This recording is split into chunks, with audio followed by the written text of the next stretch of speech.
Asoka the Great, his father Bindusara was the fully Jain. His grandfather Chandragupta Maurya was a fully Jaina. In Charavana Belagula,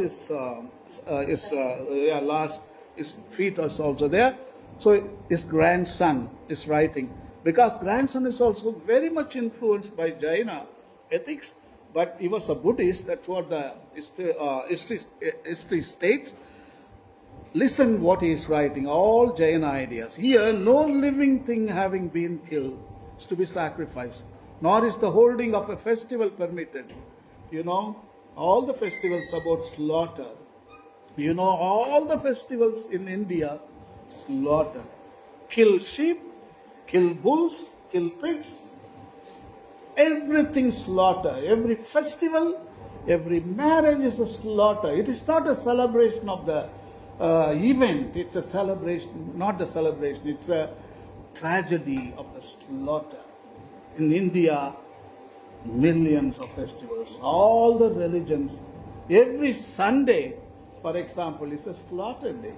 But the Lord told it's a rest day. Give rest to everybody, to chicken, to beef, to all the slaughterhouses. But that is the day the whole system is pushed to the extreme. Asoka, his name is Piyadasi, sees much evil in festivals. Many hundreds of thousands of living animals were killed daily for meat. But now, at the time of this writing, only 3 animals are killed in his palace in Pataliputra.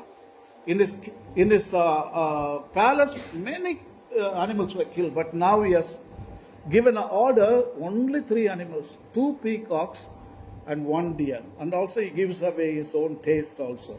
We know Ashoka liked peacocks and the deer.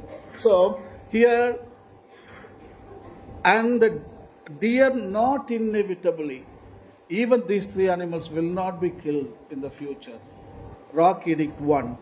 The second one, the Rock Edict 2, you can see medical care for beast and men, he writes. See the care of animals. And when you come little down, medical herbs, whether useful to man or to beast. And the last one is, he has planted so many trees and he dug wells for the use of men and beasts. To be generous to Brahmins and Sramanas. Sramanas are the prototype of Jains, they say. It is good not to kill living beings. Sramanas, yeah. Okay, good.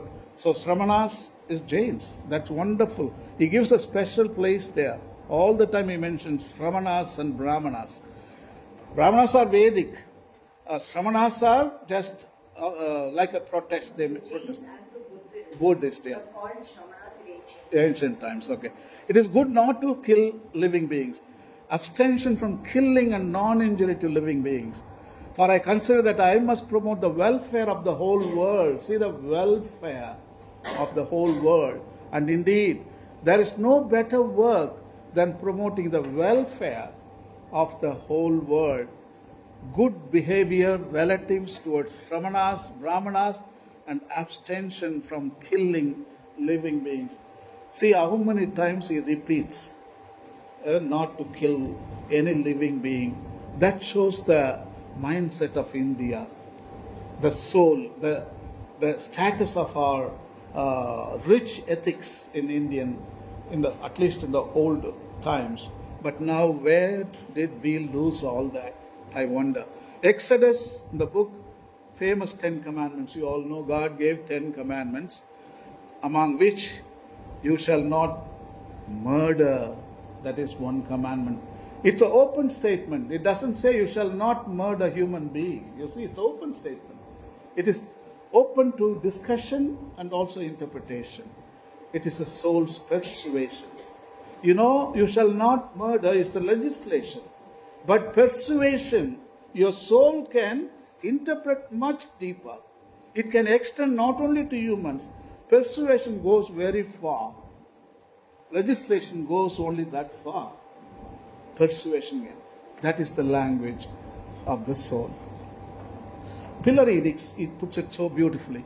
Beloved of the gods, King Piyadasi speaks thus. Dhamma is good, but what constitutes Dhamma? It includes little evil, much good, kindness, generosity, satya, truthful, and purity. Wow. Celibacy, brahmacharya, all those ideas is inscribing in his rock edicts in 230 BCE. This is Mahatma Gandhi at last. He came. Welfare of all beings. Now we are entering into second part of our discussion. 95% of our prehistory was vegetarian humans.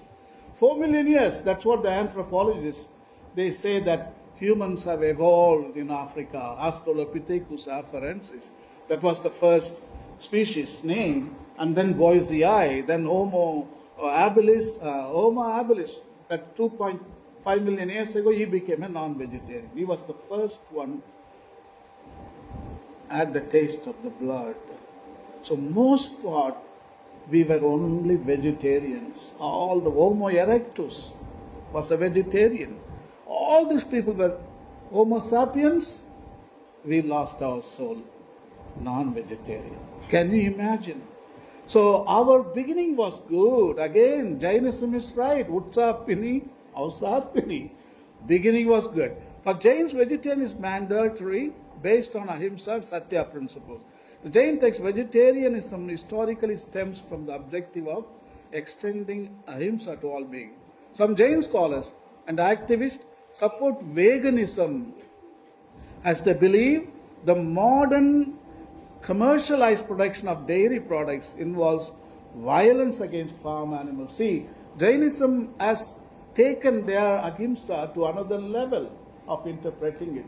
Today, even vegetarian food, when you call it, there is a lot of harm is done to animals. So, veganism. I will show you, they go much deeper into veganism in a short. Sattvic diet means they don't even eat some of the vegetables, excludes root vegetables like potatoes, onions, and garlic. Unbelievable. That's another type of vegetarian. You can't even call vegetarianism. Vegetarian can't come close. Hemachandra, 12th century, he was the great sage, became friendly with Kumarapala, one of the rulers of that time, and he banned, because his influence of Jain ethics made Kumarapala to ban animal sacrifice. The religion was completely uprooted in Gujarat. Even almost 900 years after Hemachandra, Gujarat still continues to be a predominantly lacto-vegetarian state, despite having an extensive coastline. I go very, yeah. It was called as Amari Ghoshna. Amari Ghoshna. Amari means no Marna. Okay. Ghoshna means The cow. Order. Order, Ghoshna. Okay. I always go to Gujarat to give talks. At that time, I go in the train, When I go in the train, I pre-book the meals. So they call Raya Pakasi. Only myself in the whole, compartment, non-vegetarian. I'm talking about some 15 years ago, non-vegetarian. Raya Pakasi, non-vegetarian. Everybody looks at me. Who is this stranger? And who is this from another planet? So now I don't do that. So another planet. All the people are vegetarian. Unbelievable. I mean, that is Sare Jaga Se Acha. This is what India is all about. Influence on vegetarian cuisine in India, my God. Here is the list. I live from Tiruvannamalai district, Vellore district, bordering Tiruvannamalai. You know Tirumalai, the Digambara, big mutt is there. So we are living just 45 kilometers away from. So our food habits were influenced very deeply by Digambara Jains. We were vegetarians entirely. I don't know how I drifted into non-vegetarian and again came back to. My genes are calling out loud. They are crying out loud. Come on, you are like, Chanta Shoka, like a Kalinga war. I went to Kalinga war and I came back now, Dharma Shoka. So everybody doing the same thing, Kalinga war, all the time in your soul's level, but you can come back to Dharma. We can do that. We are capable of doing it. So this is a logo, vegetarian green. When you shop, you can do and find out. And non-vegetarian is red. Everybody knows what not to do. Because veganism based on ahimsa, asetya, asteya, because we are stealing. So veganism doesn't even steal. You are stealing the milk of the cow. The milk belongs to the calf, but you are bringing the cow and you are drinking it. So asteya, you are stealing some other. So right there, brahmacharya and aparigraha. All these are included in veganism. Veganism is a lifestyle choice that extends beyond diet, encompassing the avoidance of all forms of animal exploitation in clothing, cosmetics, entertainment, and other aspects of life. So it's not about only food alone, also includes everything. Jainism indeed emphasizes the plant-based diet rooted in principles of non-violence and compassion towards all living beings. It certainly aligns with many aspects of modern veganism, but you see, I want to show you the difference. Jain veganism is something much deeper. The avoidance of certain root vegetables and strict avoidance of harm to microorganisms, which is beyond the scope of typical veganism. That is amazing. That is what Jainism is all about.